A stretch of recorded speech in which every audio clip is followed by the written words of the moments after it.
I don't like calling her my fiance. I think that's too fancy of a word. I like calling her my wife-elect. Lets her know, I'm like, you got the votes, but you haven't been sworn in. I wouldn't... No policy changes quite yet.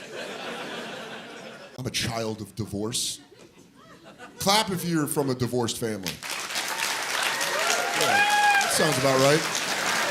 Usually when you're under 10 and your parents get divorced, they tell you it's not your fault.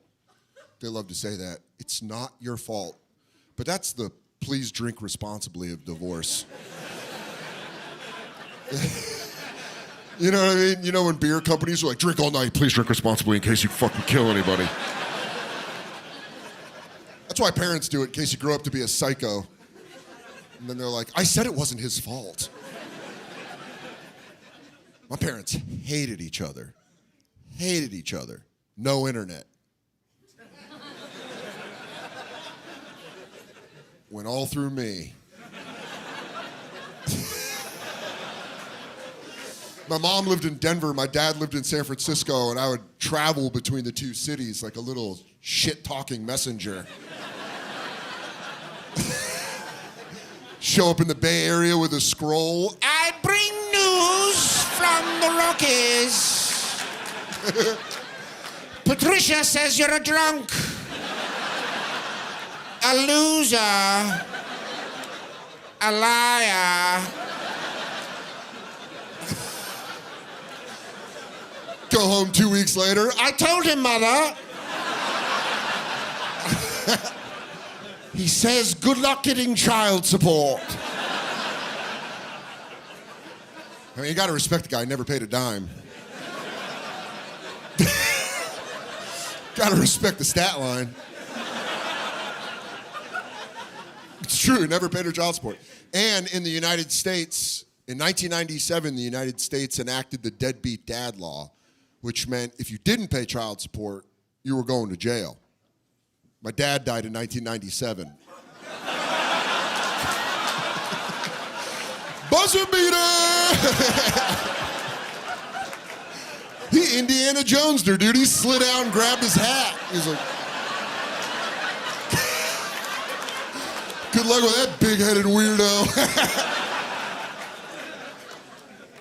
My mom hated my dad. My mom hated my dad so much, she dated my dad's ex-best friend. Also my godfather.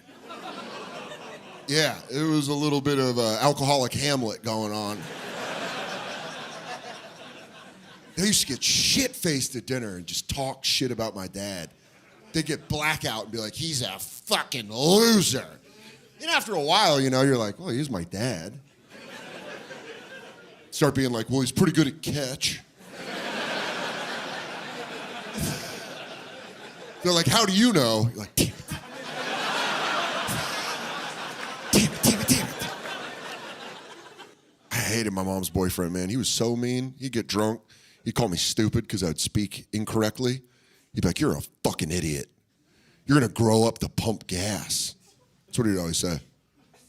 You're gonna pump gas. You're like, yeah, Joe, like 2 states do that. Learn your insults. Who's the idiot? And I couldn't, here's the thing, he never hit me. He never fucked me. Sorry, made love. I didn't have a case on him. Verbal abuse wasn't a thing in the 90s. I couldn't go to my guidance counselor at school and be like, I have a problem at home with my mom's boyfriend. And they'd be like, what's going on? Does he touch you? Does he hit you? You're like, he just kind of owns my ass at dinner every night. It's just like a mean roast every night. Now, he did something worse than hitting me or touching me. He joined a 50 and over swim league. Masters. That means Speedos. These are men over 50 swimming competitively. So every Saturday morning in the winter, they'd wake me up out of my warm bed, and I'd have to go sit in an indoor pool, fully clothed. I hope none of you know that hell. The smell of chlorine and you're just sweating in your pullover starter jacket. Then you gotta watch a guy that hates your dad and is currently fucking your mom. You gotta watch him just cut through the water like a dolphin. To this day, best swimmer I've ever seen with my own eyes. It was insane. First time I watched him swim, it took my breath away. First time I watched him swim, I was like, well, I won't be fighting him in the water. I gotta take this guy out on the land or in the air. Do you know how bad it hurts to have someone talk shit to you and then put on swim goggles? He's like, yeah, your dad's a fucking loser, and that pool's wetter than your mom. All right. I hate you, Joe. I hope you drowned.